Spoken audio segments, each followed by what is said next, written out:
Time అయిపోయింది. కానీ బాధ ఉంది, మీ కడుపులో బాధ ఉంది. మీ అమ్మ మీ నాన్న మా పిల్లలకు కష్టాలు తెలియవద్దని భావిస్తారు. ప్రభుత్వం ఫీ రియంబర్స్మెంటు 4 ఏళ్ళ ఇవ్వక 4 ఏళ్ళ ప్రభుత్వం అంటే అది కంటిన్యూస్ ప్రాసెస్. ముఖ్యమంత్రి ఎవరుంటారు లేదా ఇంకా డీజీపీ ఎవరుంటారు, మంత్రులు ఎవరు ఉంటారు అనేది ఎవరు చూడరు. కానీ కంటిన్యూస్ ప్రాసెస్. 2014 తెలంగాణ రాష్ట్రం వచ్చినాడు కూడా పాత ప్రభుత్వం పెట్టిన బకాయిలు ఉండే. నేను మొట్టమొదటి ఆర్థిక మంత్రి అయినప్పుడు ఆ బకాయిలన్నీ కూడా చెల్లించుకుంటూ వచ్చినాం. ఎప్పుడు సంవత్సరంన్నరనో బాకీలు పెట్టే పద్ధతి ఉండే. 2014 కంటే పూర్వం ఉన్నది, 14 తర్వాత ఉంది, ఇవాళ కూడా ఉంది. కానీ రేవంత్ రెడ్డి సర్కార్ గతంలో చెల్లించని ఫీజులు మేము చెల్లించాం అని చెప్పి MBA పూర్తయింది, ఇంజనీరింగ్ పూర్తయింది. కానీ సర్టిఫికెట్ లక్షల రూపాయలు ఫీజు చెల్లించేటువంటి దిక్కు లేక, సర్టిఫికెట్లు రాక ప్రైవేట్ ఉద్యోగాలకు పోలేకపోతున్నారు, పెద్ద కోర్సులకు పోలేకపోతున్నారు.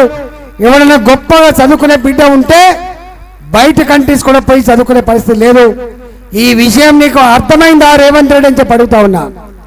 ఇవాళ నువ్వు వేధిస్తున్నది 14 లక్షల విద్యార్థులని చెప్పి అనుకుంటా ఉన్నావు. 14 లక్షల కుటుంబాల్లో శాంతి లేకుండా చేస్తున్న ముఖ్యమంత్రి రేవంత్ రెడ్డి, కాంగ్రెస్ పార్టీ ప్రభుత్వం అని చెప్పి హెచ్చరిస్తా ఉన్నాం.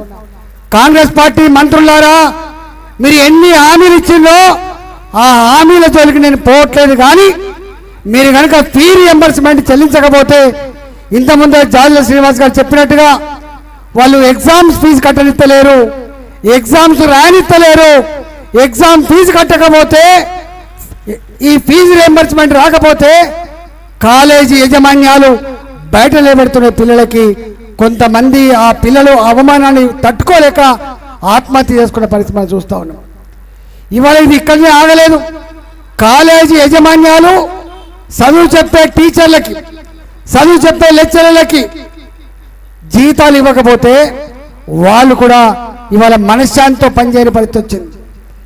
6 నెలలు ఏడాది కాలం పాటు కూడా టీచర్లకు జీతాలు లేకపోతే ఎంత దీనంగా ఉంటుందో ఒకసారి అర్థం చేసుకోమని చెప్పుకుంటున్నాం.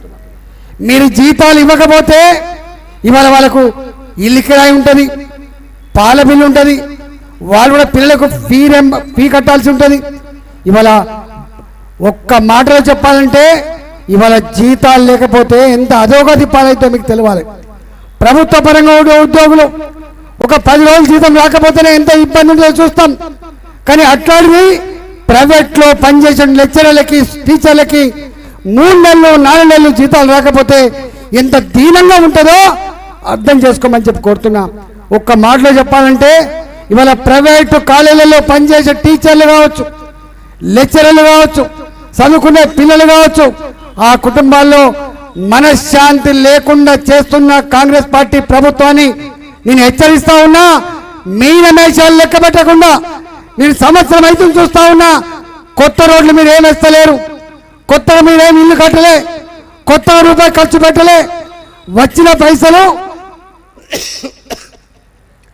దేనికి ఖర్చు పెడుతున్నావో అర్థమైతలేదు. కానీ వాళ్ళకు పే చేసేటువంటి 4,500 5,000 కోట్లు తక్షణమే రిలీజ్ చేసి పిల్లల తల్లిదండ్రులకు వేదన నుంచి దూరం చేయాలని చెప్పి నేను కోరుతా ఉన్నా.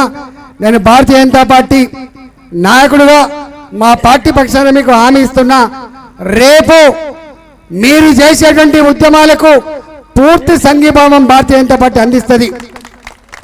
మా విద్యార్థి సంఘాలు కావచ్చు, యువజన సంఘాలు కావచ్చు, మేము కూడా ఒక హెచ్చరిక చేస్తాం.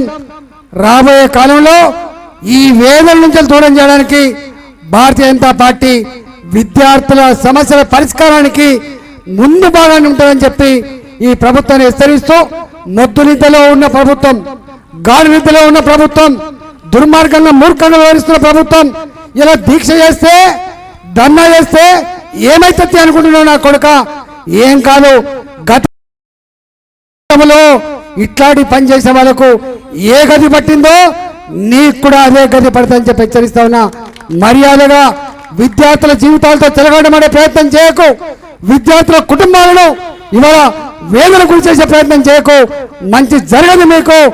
అందువల్ల భారతీయ జనతా పార్టీగా ఇవాళ ఫీ రియంబర్స్మెంట్ ఇష్యూ ఇది లక్షల మంది కుటుంబాల విద్యార్థుల భవిష్యత్ సంబంధించిన ఇష్యూ కాబట్టి సంపూర్ణంగా మద్దతు ఇస్తా ఉన్నాం. దీని పరిష్కారానికి ముందు బాగుంటుందని చెప్పి మాటిస్తూ సెలవు తీసుకున్నా. నమస్కారం. జై తెలంగాణ.